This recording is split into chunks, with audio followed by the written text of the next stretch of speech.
লক্ষ্যমাত্রা রয়েছে 270 রান। তাদের এই রান নির্ধারিত 30 ওভারের মধ্যে সংগ্রহ করতে হবে। আগামীকাল আমাদের এই প্রতিযোগিতার তৃতীয় কোয়ার্টার ফাইনাল খেলা অনুষ্ঠিত হবে।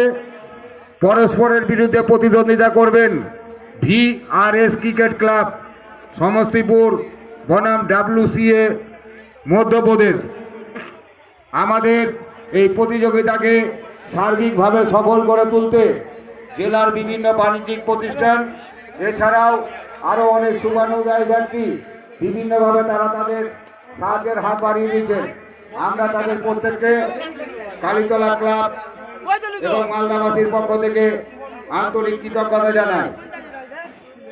এখন আমাদের লাঞ্চ বিরতির পর আবার আমাদের খেলা ইতিহাসের খেলা পুনরায় শুরু হবে। এই খেলায় সর্বস্তরের ক্রীড়াপ্রেমী মানুষের উপস্থিতি এবং সহযোগিতা কামনা করে কালীতলা ক্লাব।